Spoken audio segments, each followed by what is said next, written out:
السلام علیکم دوستو، آج کی ویڈیو میں ہم سکم کی انڈیا میں انضمام کی کہانی یعنی انڈیا کی سکم پر قبضے کی کہانی آپ کو بیان کریں گے۔ دوستو، سکم ایک آزاد ریاست تھی، یہاں پر ایک چوگیال نامی بادشاہ حکمرانی کر رہا تھا۔ 6 اپریل سن 1975 کی صبح سکم کے راجہ چوگیال کو اپنے شاہی محل کے گیٹ کے باہر انڈین فوجیوں کے ٹرکوں کی آواز سنائی دی۔ وہ دوڑ کر کھڑکی کے پاس پہنچے۔ ان کے شاہی محل کے چاروں طرف سے انڈین فوجیوں نے محاصرہ کر رکھا تھا۔ اس کے بعد مشین گنوں کے چلنے کی آواز گونجی اور شاہی محل کے دروازے پر تعینات بسنت کمار چھیتری گولی کھا کر نیچے گرے۔ 5000 بھارتی فوجیوں کو شاہی محل کے 243 محافظوں کو قابو کرنے میں صرف 30 منٹ لگے۔ اسی روز تقریباً 1:15 بجے کے بعد سکم کو بطور ایک آزاد ریاست کا درجہ ختم ہوا۔ چوگیال نے پوری دنیا کو ریڈیو پر خود ہی خبر دی۔ کئی ملکوں میں ان کے اس ایمرجنسی پیغام کو سنا گیا۔ سکم کے راجہ چوگیال کو ان کے اپنے محل میں نظر بند کر دیا گیا۔ دہلی کے میونسپل کمشنر BS داس جب لنچ کر رہے تھے تو ان کے پاس بھارتی خارجہ سیکرٹری کیول سنگھ کا فون آیا کہ وہ ان سے ملنے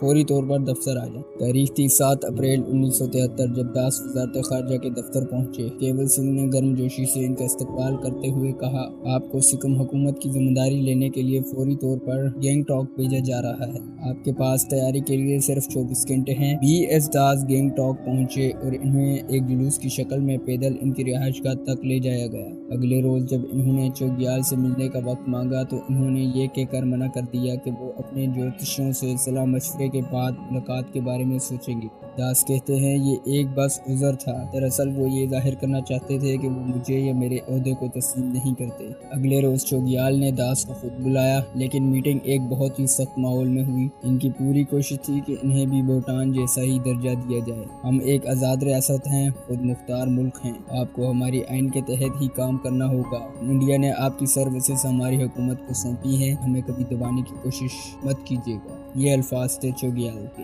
سکم کو انڈیا میں ضم کرنے میں BS داس نے بہت بڑا کردار ادا کیا تھا۔ معروف سیاسی تجزیہ کار مرحوم اندر ملہوترا کا خیال تھا کہ سکم کو انڈیا میں ضم کرنے کا خیال سن 1962 میں چین کے ساتھ ہونے والی جنگ کے بعد آیا۔ اسٹریٹجک امور کے ماہرین نے محسوس کیا کہ چین کی چمبی وادی کے قریب انڈیا کی صرف 21 میل کا علاقہ جسے سلیگری نیک کہا جا سکتا ہے، اگر چینی چاہیں تو 1 گھنٹے میں اس علاقے کو الگ کر کے شمالی بھارت میں داخل ہو سکتے ہیں۔ سکم تو چین کی چمبی وادی سے بالکل جڑا ہوا تھا۔ سکم کے راجہ چوگیال نے ایک امریکی لڑکی ہوپ کک سے شادی کی تھی۔ انہوں نے چوگیال کو اکسانا شروع کیا تھا اور راجہ کو محسوس ہوا کہ اگر سکم کو مکمل طور پر آزاد کرنے کا مطالبہ کریں تو امریکہ ان کی حمایت کرے گا، لیکن انڈیا اس بات کو قبول کرنے کے لیے تیار نہیں تھا۔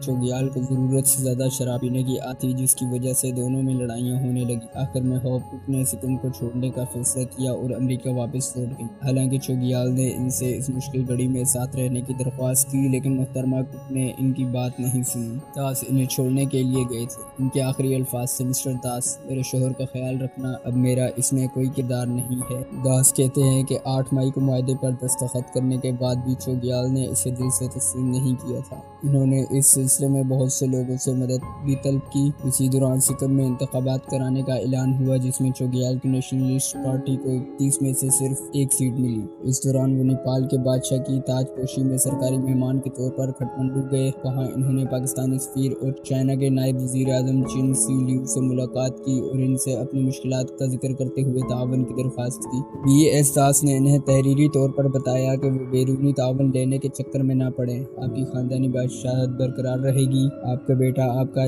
جانشین بنے گا، لیکن آپ کو یہ تسلیم کرنا پڑے گا کہ آپ پروٹیکٹڈ ہیں اور 8 مئی کے معاہدے کو تسلیم کرتے ہیں۔ لیکن سکم کے راجہ چوگیال نے ان کی نہیں سنی اور اس بات پر اصرار کیا کہ میرا تو ایک آزاد ملک ہے، میں اسے ترک کرنے والا نہیں ہوں۔ اس وقت کی بھارت کی وزیر اعظم اندرا گاندھی کے سیکرٹری PNS دھر نے اپنی کتاب اندرا گاندھی دی ایمرجنسی اینڈ انڈین ڈیموکریسی میں لکھتے ہیں، اس معاملے میں جس انداز سے چوگیال نے اندرا گاندھی کے سامنے اپنا موقف پیش کیا، اس سے میں بہت متاثر ہوا۔ انہوں نے کہا کہ انڈیا سکم میں جن سیاستدانوں پر انحصار کرتا ہے وہ اعتماد کے قابل نہیں ہیں، لیکن بات بن نہیں پائی اور بالآخر اندرا گاندھی اور ان کی ملاقات بے معنی رہی۔ داس کہتے ہیں کہ صرف ایک ہی بار انہوں نے چوگیال کو شکست خوردہ دیکھا۔ جب ان کا بیٹا اور ان کا وارث ایک حادثے میں ہلاک ہو گئے تو انہوں نے خودکشی کرنے کی کوشش کی۔ پھر سن 1982 میں کینسر سے ان کی موت ہوئی۔ جب سکم کے بھارت میں انضمام کی مہم شروع ہوئی تو چین